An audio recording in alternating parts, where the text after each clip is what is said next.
Well, welcome back to the Brother Slam. This is Cam. So let's get a little bit janky because I don't have the usual recording setup that I do. Currently, I don't know if this is the smartest choice or not, but it's probably not. Let's just be real there. I have my computer recording a video for the audio, and then my smartphone recording the video for the actual video because I can't get them both synced up without the internet with the way I've been doing things. So yeah, is what it is. But we're going to dive back into Chapter 19 of Oathsworn into the Deepwood, which is very, very exciting. Yes. Let's jump right in at 1.1. Shadows of the Past. You wake with the start and the metallic taste of blood and salt still in your mouth. Looking down the line of troops, their exhausted faces beg for reprieve, but a few blessed hours of sleep is all you can afford for now. You are only halfway to Raven's Reach, and there are still miles and miles of deadly, unrelenting Deepwood to traverse. Your presence here will only attract more beasts and nightmares to your caravan the longer you tarry. Another attack like the one suffered by the worm could sap whatever courage and hope remains in the army. You need to get back on the march. Okay, so same things we had last time. So we have our army dice up there, and we have our morale up here, and then we also have the 2 bombs that we got left as well. Okay, place chapter 19 time track. We'll place that up there too. Your numbers have dwindled since leaving Varoom, the Deepwood claiming lives with every mile you cover in this hellish domain. You can only hope there will be enough of you left at the journey's end. As the soldiers gather to your muster call, they bring forward a stash of weapons and gear that have been found hidden in the rubble. Despite untold years of exposure to rain and rot, the equipment is in excellent shape. You count the items for yourself. You could take them for yourself or distribute them among the army, no doubt increasing their morale. Well, we're not going to take the gear. We are going to do the noble thing and give it to them. It's not going to, I don't think it'll make any changes for us, but that is what we're going to do. So 1.16. Oh no, that's the wrong one. Turn to 1.8 is what we do. Morale is a fickle creature, but few things stir the troops quite like shiny new gear. Amen. You decide to present the armor and weapons as a gift to the squad leaders, thanking each of them by name for their courage and leadership.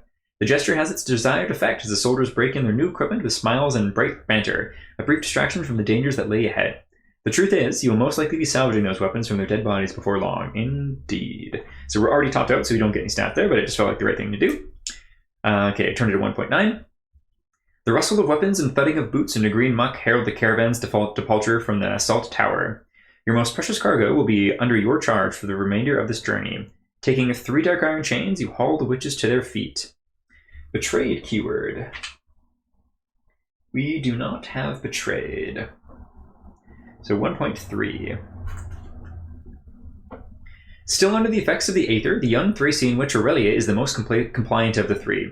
Her pace is slower, but at least the compound has stolen her will to fight. The same cannot be said for the old siblings who tug at their lead like a pair of ornery dogs. You ignore their impotent rebellion, for now knowing you would do the same. Now knowing that you would do the same in their place. The thought of the keening rises up in you once more, and you try to suppress the looming voice. You remind yourself you have orders to follow, but the unease carries little for your rationalization. You turn away from the witches, leaving the choice unmade. Okay, turn to 1.12.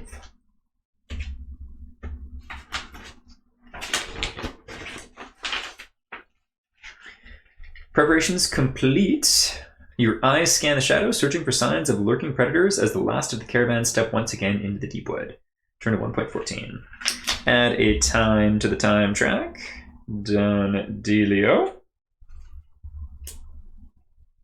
The first leg of the journey seems quieter than the days previous, but as the sun reaches its zenith, the fetid woods become increasingly unsettled. Reports of small skirmishes break out as squads put down packs of creatures in increasing frequency, and a change seems to be coming over the woods. You begin to notice it yourself. At first, it was just the occasional skittering of smaller creatures through the underbrush, but that rustling has now grown into a distinct symphony of growls and snapping tree limbs. You feel the anxiety rising in the troops when suddenly the welcome sight of grey stone walls breaks through the gloom. A great gate rises above you, and you realize you are looking upon a vast city. The soldiers are relieved at this sign of civilization, but the warning of the Watcher ends any hopes of you experiencing the same. This must be the Forbidden City. No safety would be found within, and he had warned you to give the dead city a wide berth as none had ever entered and lived to tell about it. You could head north or south around the city. Both are similar distances with the Deepwood as it is. One may present a safer journey than the other. You call the squad leaders together to deliberate on the best course of action, knowing your destination. Raven's Reach lies just beyond. As though sensing your distraction, the Deepwood uses this moment to strike. A frenzied tide of fanged creatures and clawed nightmares burst from the tree line. Squad leaders immediately begin barking out commands as the soldiers' instincts quickly take over, forming a defensive line. Drawing your weapons, you join the battle where the fighting is fiercest. Despite making short work of the first wave, more and more monsters continue to pour in. You've never seen the Deepwood throw its abominations in coordinated legions like this. They usually gnaw at each other as much as intruders, yet this army of death appears united in a singular purpose: to kill you. Turn to 1.4.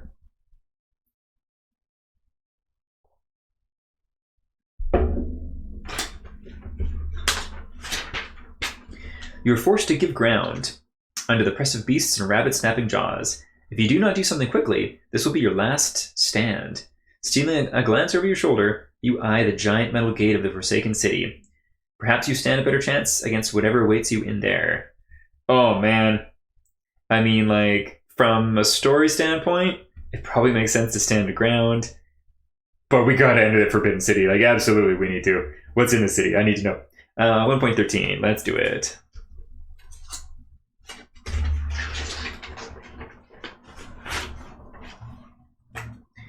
You call out the order for a fighting retreat. The commands trickle down the defense line as soldiers begin moving further back in organized squads, forming a semicircle in front of the city gates.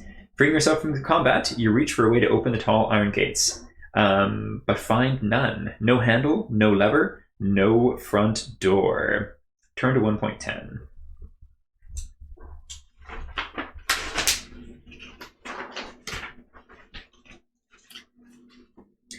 The screams of your dying men urge your frantic search. Fingers claw and pry at every crack and crevice in the door. You batter and smash your weapons against the gates in desperation, but the cold iron refuses to yield. More men fall under the deadly waves, and the beasts quickly fill the gaps left behind. With grim resolve, you return to the fight, smashing and slicing with fiery rage. If you are to die here, then so be it. Suddenly, the sounds of grinding metal and rusted hinges scrape behind you. Metal grates against stone as the towering dark gate begins to judder. Whoop. Sound like a fire truck and an ambulance going by. Hope everyone's okay. Risking a look over your shoulder, you watch as the crack of light slicing between the doors widens ever so slightly, and then you see him. Pushing the massive iron gate open is Samil, the goat Samil. He meets your shocked gaze with calm eyes as he waves you inside. You stare ominously at the specter of your former companion, unsure whether to trust him. The tide of nightmarish creatures is growing like a rolling thunder behind you. Soldiers are already breaking formation and bolting for the safety of the city. You realize it does not matter. There is no choice but to follow. So Samil is interesting. I really like this idea of our trauma haunting us, but I feel like it would have been stronger if we knew who he was before he died. Oh well. Yeah, sounds whatever's going on. It sounds serious. There's more silence going by. Because so reason for the internet being out is big storm today, and power's in, but internet got knocked out, which is a treat. Good to have power at least. That is for sure. Okay, ushering men and women into the dead city, you see a few squads have the presence of mind to drag supplies and a few wagons in with them. But you see others preparing to break formation and leave other supplies behind. You know you need to give orders before this becomes a rout. You could risk more soldiers to secure the supplies, or abandon most of the supplies and get your squads out safely. Okay, we are going to try to get more supplies. 1.15.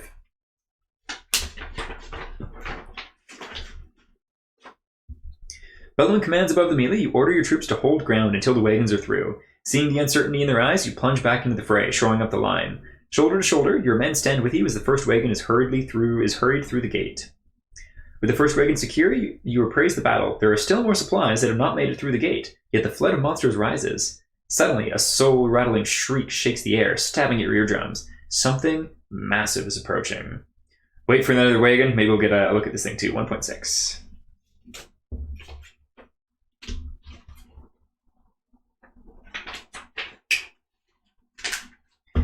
As a wave of bristles, talons, and fangs batters against your line, you send a squad for the other wagon. One of the soldiers is suddenly pulled down beneath the press of claws and fangs, so the bread-curdling scream in blood. Luckily, it is enough to distract the nearby beasts, allowing the rest of the squad to reach the unspoiled supplies. You shout for soldiers to hurry as you feel the tide of beasts rising. Perform a round of combat. As you hack down the grotesque obsidian skin nightmare, the terrifying shrieks grow louder. That is when you spot a baleful set of yellow eyes lumbering through the horde of monsters. A brood mother, easily the biggest you've ever encountered, crushes lesser creatures underfoot and slams others aside with wide swings of her mighty tail. If she hits the city gate now, you will never be able to close it. You must hold her off long enough to get the last of the soldiers and supplies safely through.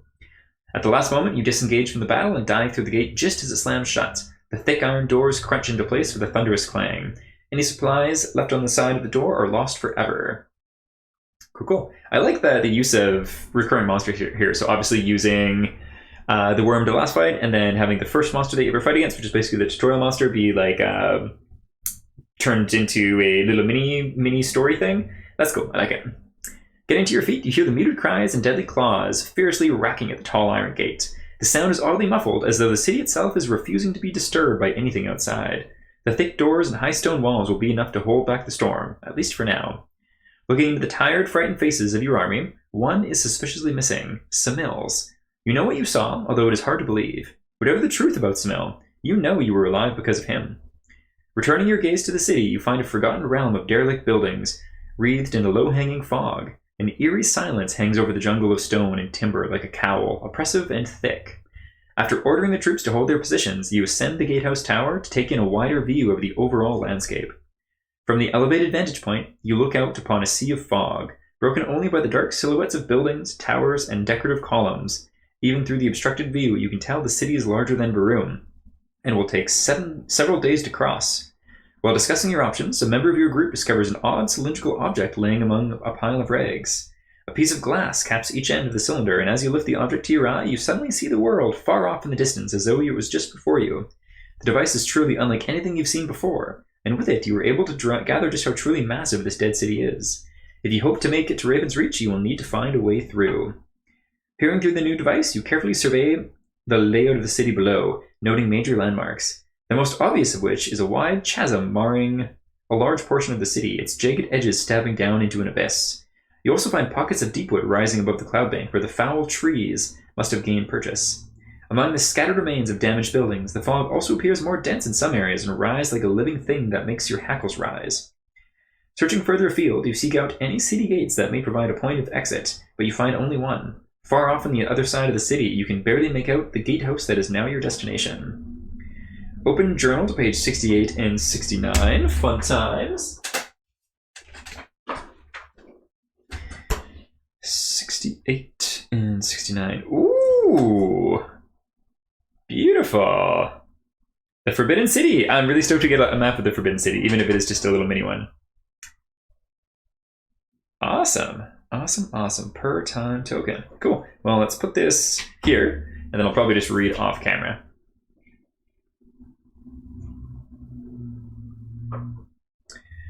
Okay. Keep this page open throughout the chapter. If you are sent to another part of the journal, you will always be sent back to the map page afterwards automatically. When you choose a direction to move in, you will head in a straight line in that direction from where you are and cover a distance equal to the per time token. Distance traveled. Interesting. Per time token is the same. Oh, cool. I like that. I like that a lot. Okay. Once you have viewed the map, continue in the storybook. To aid your navigation, to aid with your navigation of the city, you sketch a quick map of reference on a scrap of parchment. There are 3 traversal routes from your current location. One leads to the left, eventually taking you past a squat building accented by a pair of square-shaped towers. A second path cuts towards a towering spire in the central area of the city, and the last route leads you down to the right, where a large chimney rises from the rubble. Whatever path you take, you'll need to get moving soon to keep soldiers on your command alert and focusing. Let's go to the spire, 3.1.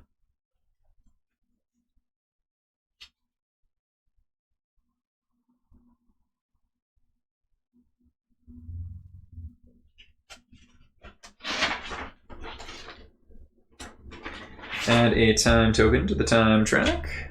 Done deal.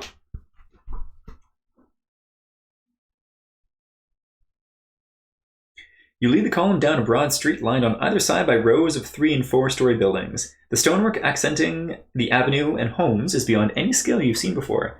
The city must have been a magnificent sight before its destruction. Oh, a little catch in my throat here. One moment.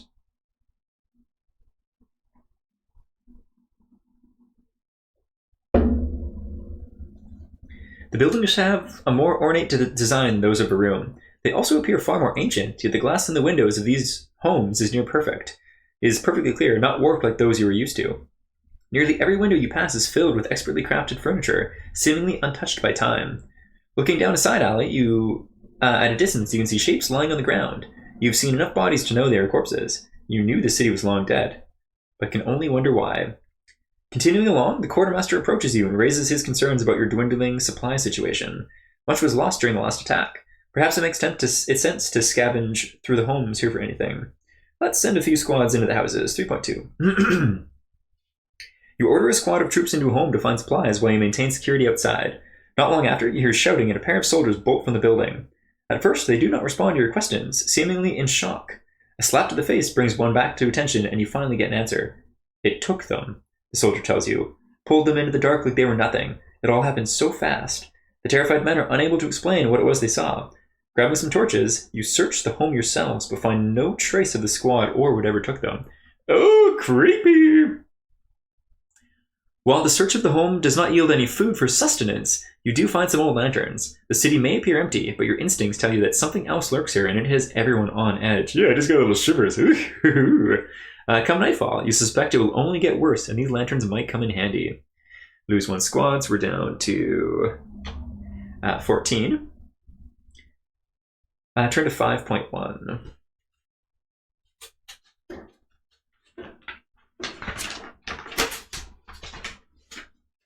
Add a time token to the time track. Go to entry 187 on page 35. Just gonna use this to mark this. Page 35. And just for fun, I'm gonna put this here too, because it's kind of like we've... I don't know. I don't think that's necessary. Okay, 35. And this is entry 187. Darkness comes faster than you would have thought, and you are forced to make camp in the Forsaken City. Twilight seems unusually cold here, and you know there would be an advantage to sleeping with a roof over your head. However, that would force the army to split up amongst the houses and prevent you from reacting quickly to any approaching danger. After what happened in the house, we are definitely going to camp outside. 189. Suspicious of the blackness beyond the window frames, you order the men to make camp in the streets. Gathering some benches and discarded furniture, some of the men try to start a fire and find the city has a new surprise in store for you. It doesn't burn, my lord, a soldier reports. The wood, the chairs, the tables, you name it. None of it burns. Either by design or by some malefic power, nothing in the city seems to burn. The men are forced to sparingly use amber torches they have with them for warmth and light. You have enough supplies for tonight, but you will need to find new sources of light and heat before long. The night is bitterly cold. You hear the chattering of teeth and the sound of men blowing warmth in their hands. The soldiers are not happy, but looking into those windows, you know it was for the best. Bedding down, you close your eyes and try to rest in the fading warmth of your own torch. Then the screaming starts. Springing to your feet, you survey the scene before realizing some of the troops are missing. The shadows, one guard cries. The shadows reached out and took him. He said he couldn't sleep in the torchlight, so he moved there and I saw hands reach for him. Oh, God, terrifying. A sinking feeling stirs in your gut. You've been hunted by shadows before. If the dead do not rest easy here, no blade will protect you from them. Light is all you have. Doubling the watch, you're forced to sleep under torchlight on the streets, and the shadows gather silently around you. Lose a supply cube, lose a morale, rightfully so, back down to 5. Turn to journal entry 190. Waking from a fitful sleep, you get the soldiers on their feet. They are shaken, and some are grumbling among themselves. As you kneel to study your map, you hear the first whispers of dissent ripple through the men, and it's not surprising... And are not surprised when a young captain, a woman by the name of Mylar, approaches with a group of soldiers in tow. Commanders, this is unacceptable. We must demand to leave the city at once. You countermanded a direct order from the Raven Spire by entering here, and we shall not follow a suicidal order to cross the city. The men nod behind her approvingly as she speaks. Questioning an order from a superior is an offense punishable by court-martial. In Deepwood, however, there are no courts, no judges, only you. You must have the support of the soldiers to succeed, but this situation is delicate. After listening to what she has to say, you slowly rise to your feet. Would it be better to reason with them, or exert your authority? Reason with the captain. Turn to 192. Okay, up to 195. Addressing the army, you explain how the Deepwood beasts are still out there beyond the wall, hunting everyone, and though they may die going forward, turning back is certain death. Varun will surely die from the plague should your mission fail, and they along with it. You were not about to let that happen. Your words have a noticeable effect on the soldiers at the back, but Captain Mylar is still unswayed. Gain a morale up to 6. There we get you. There we go. Turn to journal entry 197. Varun be damned, she shouts, loud enough for all to hear. I will not die here. This place is doing more than just attacking your bodies. You feel it yourself, creeping over the surfaces of your mind like a disease. Madness and fear saturate this place like the fog. I did not sign up for this. It's time we leave. Who is going home with me? Several soldiers rise to her call and follow the captain as she leaves. You cannot bring yourself to kill them, swayed as they are by the mysterious Malefice haunting this place. Their fates were sealed the moment they walked away. The Deepwood will certainly claim their lives soon enough. X is minus the amount of morale we have. Lose X squads. Where X is 5 minus the amount of morale we have. So our morale is tip-top, so we don't lose anyone. As the soldiers broken by fear depart, you turn your attention to those who remain. They are the strongest and most steadfast of the lot, and as Oathsworn, you know much can be done with a few good men. Come what may, you will fight until the end. Return the morale tracker die to the supply, erase the morale keyword, and value from the free company sheet. Cool, cool, cool. Cool, cool. Actually, 30...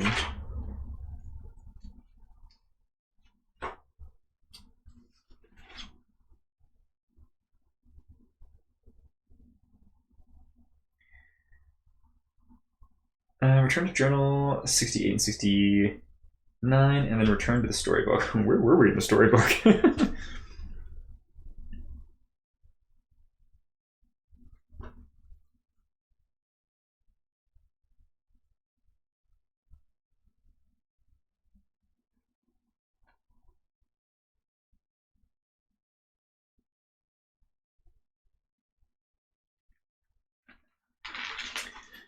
Okay, here we go. Following a wide avenue, you come to a large plaza with a dried-up fountain in its center. The ornate stone fountain is surrounded by a dozen tiny pedestals, each with a pale orb set on top.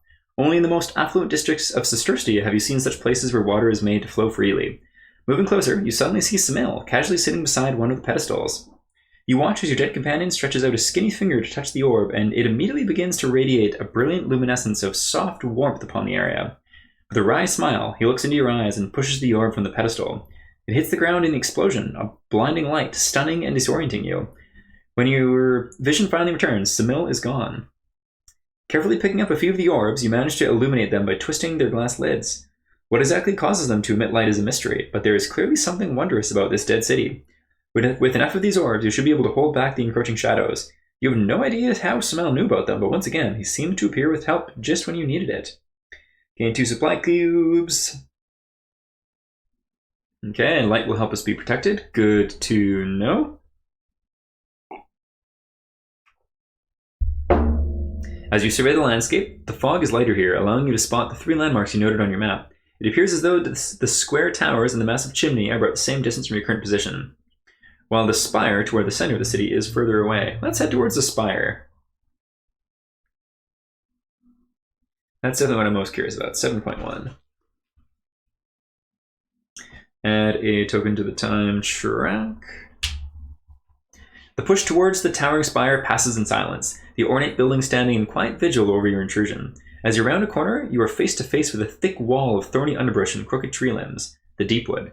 Like most abandoned cities, it has somehow found a way through the solid stone. The roots and vines here are much thicker than you would normally find in the green, and looking closely, you see many of them are covered in razor-sharp barbs. Without warning, one of the deadly vines whips through the air, its deadly stinger aimed at your face. The path ahead is clearly untraversable. You will need to find another way. From where you stand, you can still see the chimney and the tower squares roughly the same distance. Let's do the chimney, 6.1. Add a token to the time track. With a heightened sense of caution, you lead the column through the streets toward the massive chimney. The avenue is essentially deserted, aside from the occasional sighting of a random corpse sprawled on the ground. But as you draw closer to your destination, the number of bodies grows to a point where they all but choke the path ahead. Carefully stepping through the sea of corpses, you begin to inspect the dead and quickly notice how they do not appear to be decomposing. In fact, with the exception of a thin layer of hoarfrost, they are incredibly well preserved. Many have visible wounds, a sure sign that some sort of fight occurred here, but there are others who look like they simply fell unconscious where they stood. Finally, you catch sight of the red brick building with its huge chimney rising through the mist ahead. Stacks of crates and a few piles of sand are arranged before it, giving you the impression of a banksmith, only this one is far larger than any you've ever seen. Darkness is fast approaching, and your need for additional resources or sources of light is becoming more of a concern. You may be able to find more orbs from the inside, or you could choose a safe option and search outside the brick building. Only if you have at least one. Let's search outside the building and or move on. Let's move on, actually. 6.3.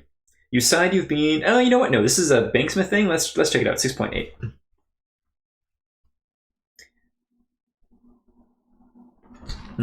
Actually, one moment. Oh, no. Let's search inside the building. I misread it. Only if you have at least one supply cube, which we do.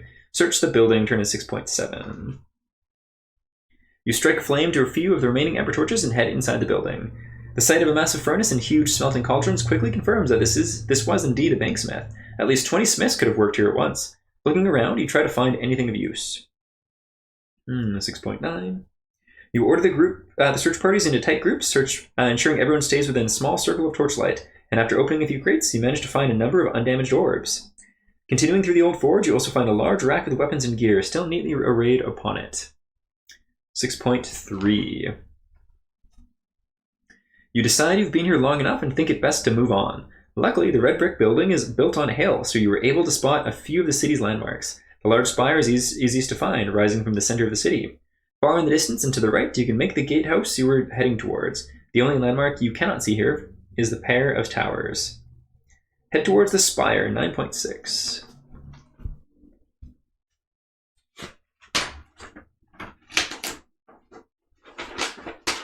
Okay, 9.6. I need to remember that because we are adding a token to the time track and going to page 38 of the book here. 198 on 38.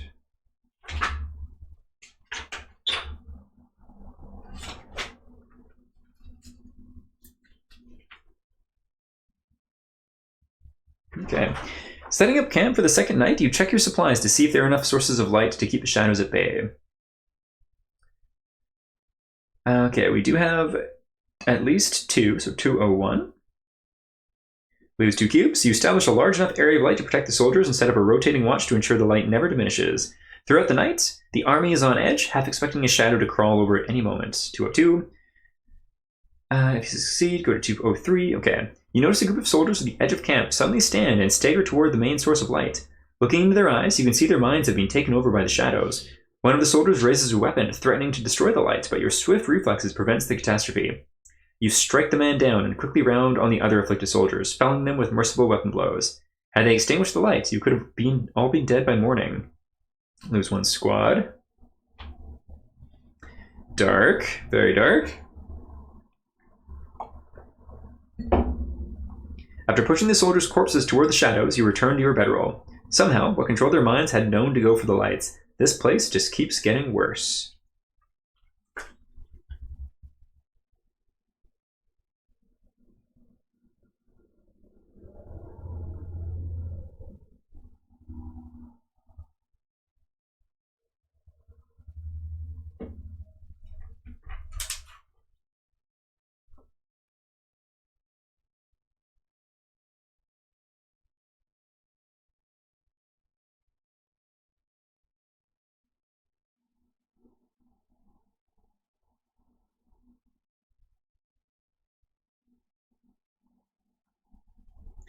Okay. Keeping the central spire in sight, you order the troops down an adjacent avenue to avoid the growing infestation of bodies in the streets. Your chosen course brings you dangerously close to a great wall of fog which rises to your right. The murky cloud-like surface is opaque, and great tendrils of fog twist and curl out from it in all directions, like the limbs of some immense beast. There is a dark presence which permeates everything here, one that somehow feels familiar. Willem, I think we do have a Willem. 9.8. Flashes of dark memories rip through your mind, dead eyes, frost-covered corpses, shadows that seem to move with the will of their own. The visions suddenly recede as you hear a soldier call out from the rest of the column.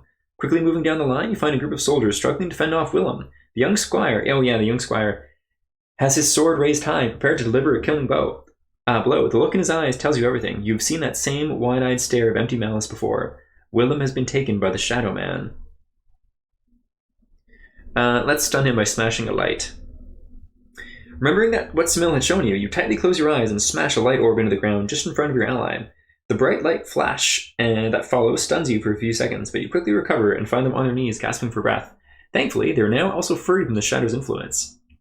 As the column pushes toward the spire, you ask one of the soldiers to watch over them. Turn to 12.1.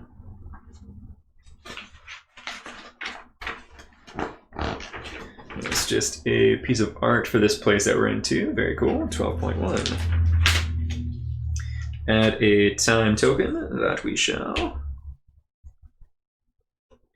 Your path comes to an abrupt end before a high wall which seems to be the inner ring of the city. Just behind it, the spire reaches skyward. Piles of dead bodies lay before a towering metal gate that bars the way through, and you can see hundreds of scratch marks and dried blood scattered all over the walls. It seems these people were desperately trying to claw their way in. You can only imagine what they had been trying to escape, or perhaps they're desperate to reach something on the other side. It will not be possible to get through the gate, but you might be able to climb the wall. The only other choice would be to follow the street along to the left and hopefully find another way in. Let's try to climb the wall. 12.2. Getting all the soldiers over the wall may be a difficult task, but you are determined to see it through. You gather the troops together and examine the wall's ridge of stonework, looking for the best place to climb. 12.5. Using the broken stones and cracks in the wall, you nimbly find your way to the top and secure a rope to the crenellations so the other squads can more easily get over. Good stuff. 12.6.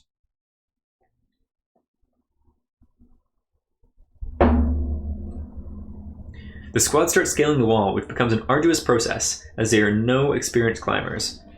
Just as the last squad is midway through their climb, you hear a shout from down below. The soldier loses his grip and slips down the rope, landing on the other side, at the bottom.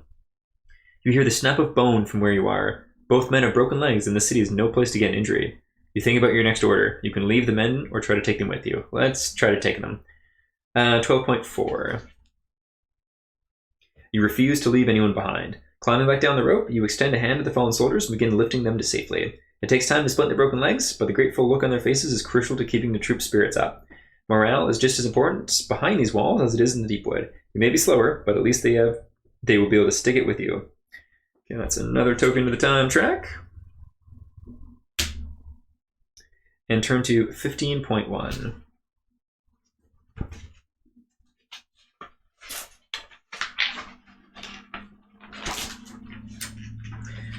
Add a token to the time track. Okay, so now we're going to go to 205 on page 39.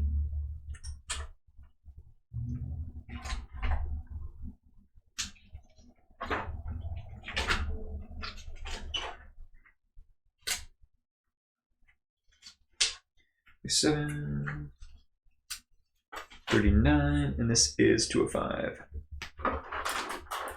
Night falls even sooner than expected, and you are forced to set up your lights once again. In addition to concerns about lights, you now have the added challenge of dwindling rations. The squads are already on half rations, and they may need to get by with even less.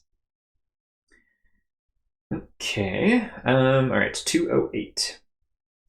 Thankfully, you have adequate supplies to illuminate the large area. Several times throughout the night, you are woken by sounds emanating from the creeping dark. The light keeps the terrors at bay, preserving your army for one more evening. You wake the next morning to a rumbling in the earth. A familiar sensation rises in your guts. Witchcraft. You need to get to the witches. Your footsteps are sluggish. It feels as though you are walking through deep mud as you move across a stone road. Drawing near the center of the encampment where the witches are held, your suspicion is confirmed. You see the young Thracian witch, Aurelia, stirring from her slumber, as ripples of energy emanate from her waking form, undulating through the air. Quickly reaching for the last dose of aether, you pour the concoction into her mouth. I'm pretty sure we actually do have another dose of aether. Yeah, we do. So, little typo there, because we do have one more. Yeah, just kind of odd phrasing there, considering people might have more than one left. It should not have been necessary to administer another dose so soon. The apothecaries were certain the drug would hold her in a state of delirium for much longer than this. Looking at the empty...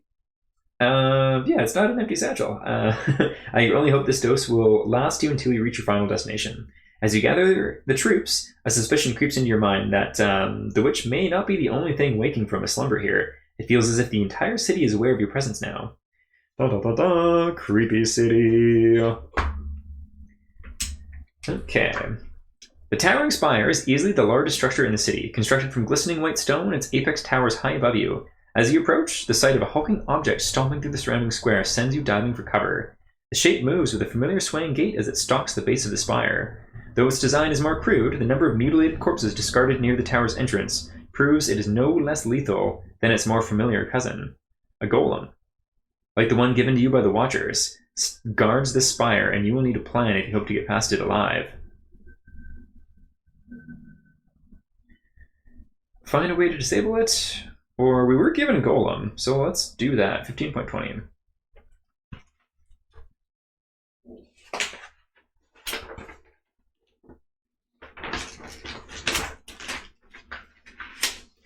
Your dark iron golem strides forwards as you hold out the control rod. Great feet cracking flagstones as it relentlessly advances. The defending golem turns in a juddering motion, registering the threat and immediately charges. The two constructs crash into one each other, sparks flying as grinding metal warps under the impact. Okay, we are going to succeed here, but of course, and 15.25. The titanic battle between the golems rages on. Stone crumbles underfoot, and iron plates tear from mountings as the two giants tear into one another. The ancient construct stands no chance against the more heavily armored hulk of your golem. With dark iron fists, it rips off one of the defending golem's arms, and wrenching aside its breastplate, plunges a fist into its mechanical core. An explosion rocks the area, sending sparks and metal shards flying. When the smoke clears, only your golem remains. With the path to Spire's entrance now clear, you are thankful this mechanical giant is on your side. 15.4. Okay.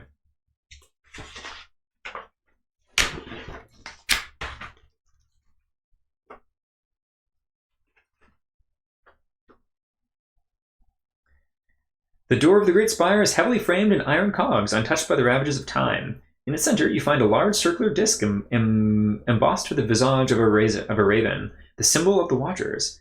Having yet to find a royal palace, and considering the centralized location, the size of the spire, you get the distinct impression that the Watchers had once held the seat of power in the city. This building may well have been the first Raven Spire. You need to get inside and investigate, but the door is sealed tight by some strange mechanism of cogs. Each of the cogs has 8 teeth, and there are 3 openings around the perimeter, which emit a faint glow. Another 3 openings, symmetrically spaced in relation to the glowing ones, are still dark. Without closing the storybook, open the journal to page 71. Solve the mystery of the door and choose one of the options below.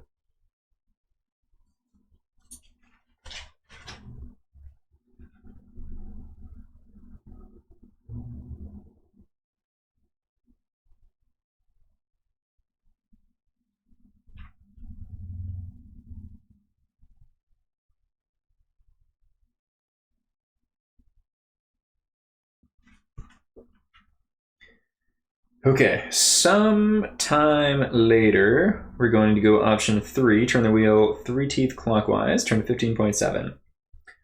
As you turn the wheel, you hear a satisfying click and the door slides open, woo! Allowing you to enter the imposing spire. Turn to 15.28. 15.28, here we come. Ooh, okay. What we got here? Stepping into the spire is like entering a different world. Smooth white walls reflect the light of a gigantic central pillar of glass filled with luminous energy as it stretches high into the spire's apex. Arch of lightning dance up and down the height of the tower in an electric blue storm. Stairs wind around the outer wall of the central core and break off at various points into walkways that lead to rooms in the shell of the spire. Drooping from the central column, you also see hundreds of thick iron cables, much like the kind used to construct the wire road. These cables run into the walls outside each of the rooms above. You've never seen a structure like this before, and cannot imagine how this energy is contained, let alone harnessed for some extended purpose. At least there is no chance of any shadows to exist here. The light is everywhere. Your party cautiously ascends a staircase, peeking inside the peripheral rooms as you climb towards the apex. Inside the room, you find heavily decayed human remains, the bones of which have turned to powder when you disturb them. Strangely, these corpses were not preserved like the ones found elsewhere in the city. Some seemed to sit in silent repose as though they died in their seats. Many simply fell where they stood, and none showed the damage indicative of combat that covers those outside. The mystery deepens as you reach the summit. At the top of the central staircase, you come to a large ornate door which opens to a grand rotunda. The circular room is the very peak of the tower. Countless shelves of books and scrolls stored here lead you at first to believe it is some kind of archive, but you quickly learn it is much more than that.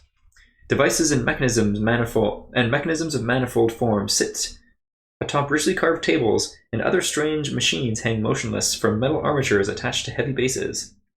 One could spend years in this room, delving through its secrets. The knowledge hidden here could be useful to a free company. Unfortunately, you don't have a day to spare, with time being your most precious commodity in this forsaken city. Okay. So we can either investigate the center of the room or spend time exploring the room. We're going to spend time exploring the room. 15.21.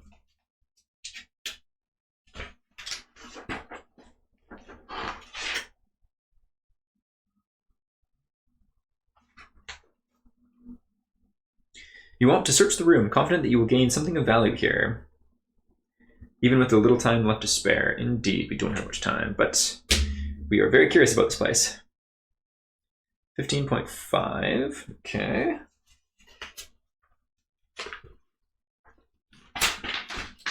Gain supplies.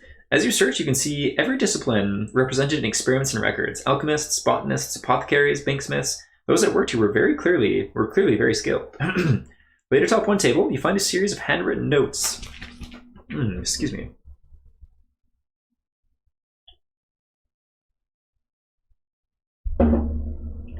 Laid atop one table, you find a series of handwritten notes beside several vials filled with liquids.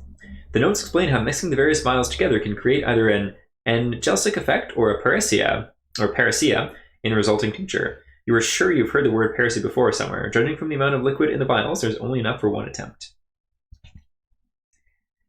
We don't know what analgia is. We know what parousia is, and it reduces the plague. We're already stage 2. I gotta go with the thing that we don't know. What is analgia? Let's do it. 15.3.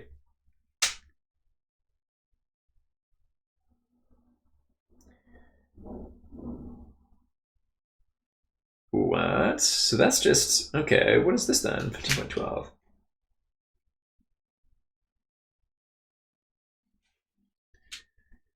Okay, so analgia. I wonder if this is a typo, because it actually... Analgia tincture reduces the plague. Huh, weird. 15.8.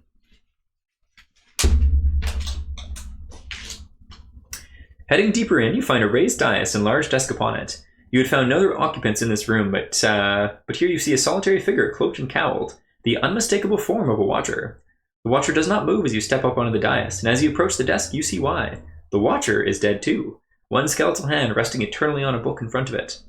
Trying not to disturb the dead, you carefully pry the book from under the watcher's hand. It seems to be a journal, used to record the events that transpired here. Some of the pages are illegible, but you can still make out a few of the entries. The opportunity was too great to ignore. With endless life, we could have united humanity, bringing reason and the triumvirate to all. Then we would have been ready when it came. Such hubris, such folly. The entry breaks and picks up a few pages later. Liak was chosen. He sent to Sunari and Karnas, proffering an outreached hand to them while he concealed the other. The Adendrian never suspected his true mission, and he was able to retrieve the life-giver. Of course, they discovered the truth eventually, but it no longer mattered. All that we were concerned with was the promise it held. Now this is the kind of stuff I'm here for. World lore is so cool. There are several more indiscernible pages before the entry resumes. The war was predicted and accounted for. Their forces outnumbered, their strategy outmaneuvered. They could not stand against the Luminarchs or the Golems. Casualties were within parameters, and far heavier losses were incurred on the Adendri. The end justified the... There's another break in the text. Victory was nearly within our grasp when the madness befell us. It was something in the air. In a single day, the entire city was lost. We do not know where it came from, but its effects were immediate and lethal. The people began tearing at each other, striking down their own kin, as if they were sworn enemies. They butchered each other in the streets, and then in their houses. The golems held the gates to the spire and killed hundreds in doing so. The bodies piled high, though we were safe here. The life-giver protected us, but we were walled in our own tower. Then the woods came. From the spire we could see it, a black growth grinding up the land. Villages, fields, roads, and rivers all consumed. The kingdom collapsed, and the city fell with it. That left the spire's safety. Any that left the spire's safety fell to madness. We had one means of survival. So I think this is implying that the woods, that this was before the Deepwood. Like a normal woods, and then Deepwood came. After 2 more pages, the text continues. Blood tie was weak with the first 3 subjects, but the 4th opened a portal large enough for passage. While the other went through to Varoom, I maintained the link. The knowledge must survive, even though I die. Interesting. Shadows have risen another break. Shadows have risen in the city, and the dead do not rot. There is some connection there. Experiments conducted beyond the spire have led to negative results. Remaining servants show signs of trauma. More illegible text. Had to kill the servants. Starvation has gnawed at their minds, and they could not be allowed to destroy the knowledge kept here. If you are reading this, perhaps the great task is finally complete. Another break leads to the final entry. Have been here alone for many years now. The gift of the life-giver, now my curse. I will take my life soon, but I fear what awaits me beyond. Would that the teachings of the triumvirate were true. Would that we return to dusk and nothingness. How wrong we were. Slowly closing the journal, you try to make sense of what you've just read. What had the Watchers done? You do not have time to judge. You have your own mission to perform. The end justified the means. They did what they had to in order to save humanity. Their actions were wrong. The destruction of the city is their shame, is what I'm going with. Turn to 15.15.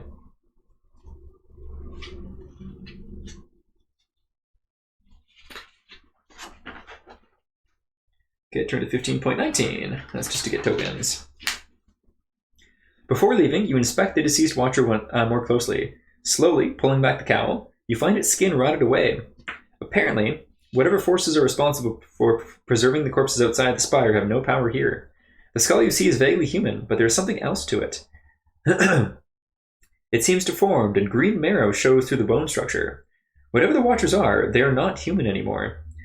Leaving the Watcher skeleton, you step out onto a small balcony. This is the highest point in the city, giving you a good overview of the fog-covered city beneath. Straight ahead, you see the gatehouse you're trying to reach. In order to get there, you're going to have to pass very close to thick, dark fog. To the left of the gate, slightly closer, you see the great tree, from which your current vantage point clearly has a series of platforms and small buildings built into it. As you're about to depart, you catch a glimpse of something moving outside the city walls. The Deepwood trees are shaking. Looking closer, you realize it is the horde of monsters that attacked when you arrived. They are moving around the city towards the gate you've been trying to reach, and they appear to be giving this forsaken city a wide berth as they do so. If they reach the other side of the city first, you'll be cut off. You have to get to the gate soon. As fast as you can, you mobilize and head back into the city. We do not have clue token 1. Well, I mean, let's just head straight to the gate. The great tree is interesting, though. Let's check out this tree. 16.1.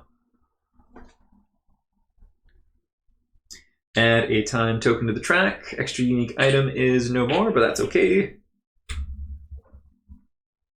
The street takes you past the partially covered remains of a large building where the Deepwood has broken through and destroyed everything it touched. Roots and razor wires strangle the rocks here, and as you look closely, you see the sigil of the Watchers carved into the stone. It is almost as if this building had been specifically targeted by the Cursed Woods. I think that's a hint of things. From where you stand, you still see the gatehouse towers, and a bit closer the giant tree. Let's go to the giant tree. 18.1.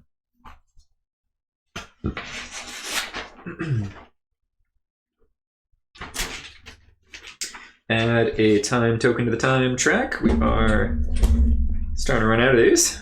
There we go.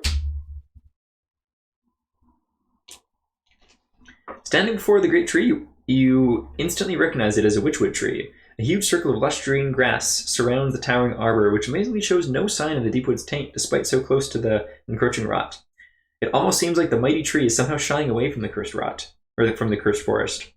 Looking higher into the witchwood tree, you notice the familiar structures of the Edendri people. However, you have not seen any Edendri corpses since arriving in the city. Nor have you seen any signs of their biogenic spores. Oh, well, I do want to go in the city. Let's do it. You step inside the circle of lush green grass. The air suddenly seems fresher and easier to breathe. Next to the base of the towering tree, you find a small spring of clear water bubbling up from the ground. You order your troops to refill your stuff. After a short reprieve, you order the troops back to their feet and continue on. Turn to 21.1. Add a token to the time track. On page 39 we go.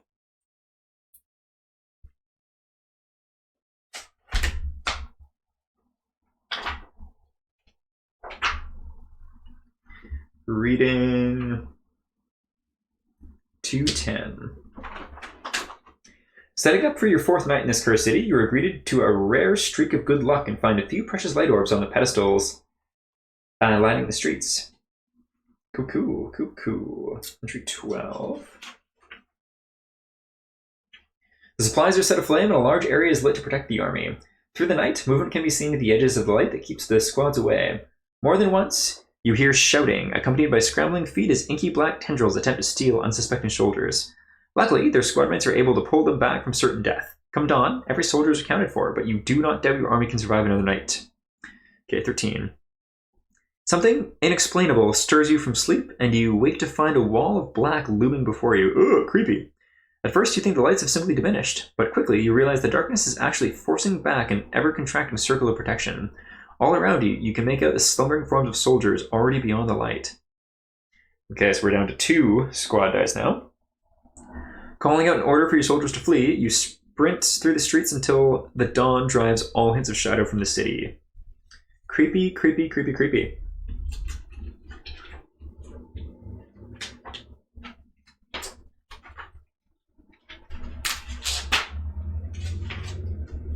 There we go.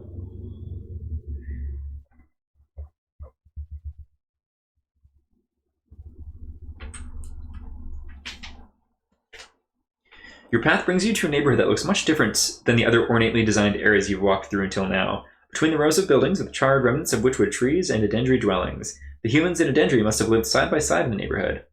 Do we have pruning? We do have pruning. Turn to 21.3. The sight of destroyed homes, both human and edendry, reminds you of what befell the green streets of Varoom.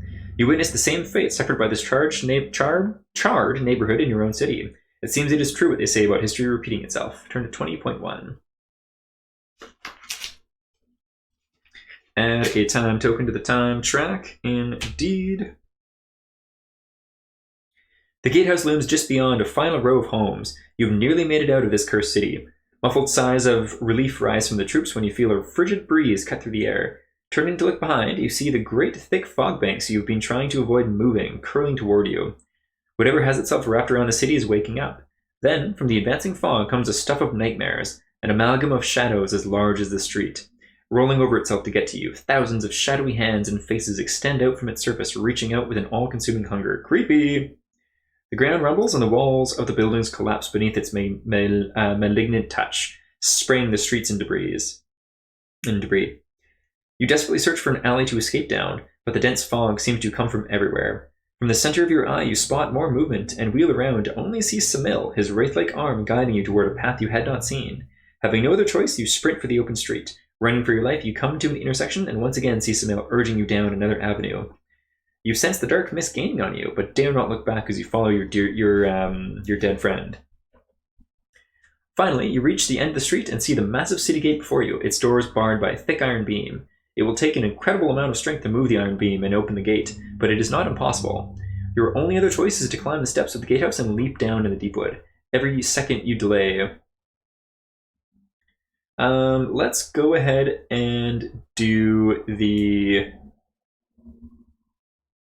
gate.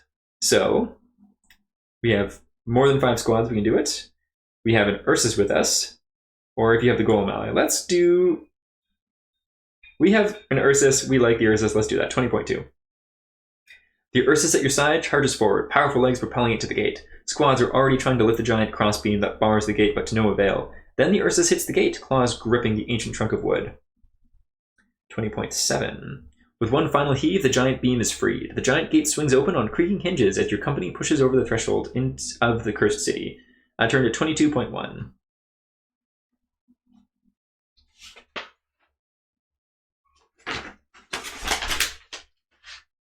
Free at last, you look back towards the city and see the massive dark mist writhing fiercely as thick tendrils the size of towers crawl up the city walls, desperate to escape their prison. Thousands of horrified, tortured faces scream silently within the roiling black cloud as it reaches for you. It does not cross the threshold, though. Thankfully, whatever horror abides in the city seems to be bound to it, forever confining its malevolence within the walls. The flight through the city and the constant battle against fear have drained your reserves, yet you know you cannot rest yet. The swarm of beasts that attacked upon your arrival is headed this way and will cut you off before long. You must get to the Raven's Reach by nightfall if you hope to survive. Checking your equipment and quickly tallying your troop, you prepare to head out. So we do have 5 or more squads, so 22.4. Your final your final count tallies just 35 soldiers, only a fraction of what left. Let me just reread that. 22.4. Yeah, 20. Okay, so this is the best case scenario. We have 35 soldiers, only a fraction of what left. This is the best case? Oh my goodness. They will have to be enough. Your only consolation is that these brave men and women are the toughest, most loyal of the bunch. Knowing what lies ahead, there is still much more you will need to ask of them. Turn to 22.9. The soldiers are weary, but Raven's Reach is less than a dozen furlongs from the city gate. Checking your compass, you order the remains of your city to move at double pace. As you plunge back into the wall of trees, you hope your orientation is correct. Whether it is or not, you have no choice but to keep going forward. Pushing past branches and wet vines, you carve through the Deepwood toward the fortress. The air is thick and filled with a pregnant silence. Then a screech pierces the gloom off to the north. The horde has caught up to you and is trying to cut you off. You spur your squad to move even faster. 22.11. You sprint through the trees, all sense of suddenly lost, as you know they are coming for you. Bursting over a hill, you finally see the high stone wall of Raven's Reach rise up before you. You almost make it to the gate when the broodmother barrels through a tree in front of you, snapping it in half. The thing is enormous, a matriarch of her race, much larger than the ones you had fought before.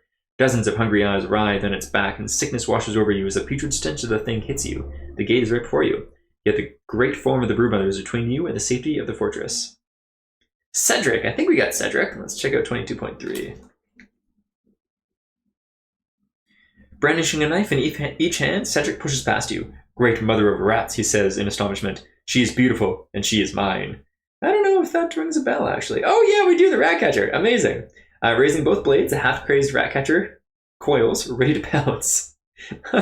Do we? I think we let the Ratcatcher charge. Amazing. 22.6. Behind you, the sound of skittering feet and snapping limbs grows closer as the horde rushes through the Deepwood. You have no choice but to stand and fight. Let the Ratcatcher charge. Hold it back. So 22.6. Okay, yeah. Ordering the troops to hold the rear against the smaller creatures, you draw your weapons and prepare to face the broodmother matriarch.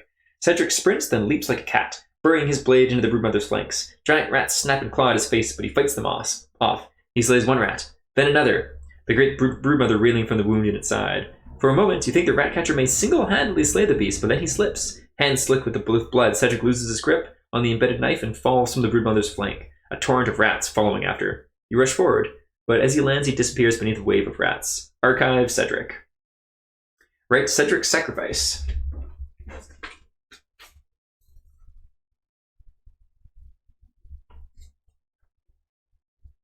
There we go, Cedric's sacrifice. Baring your teeth at the festering monstrosity that looms over you, you vow that the Ratcatcher sacrifice will not be in vain. Cool. So, again, this is like the very first fight of the game, so I'm not going to open up this one. Go check out the playlist, or the gameplay live play playlist. Episode 1, if you want to take a look at it, we definitely pop it open there, and it is a really cool mini with a bunch of gribbly little minions. But we do have the encounter, which is going to be unique and fun here too. Very cool, very cool. And then also the unique items.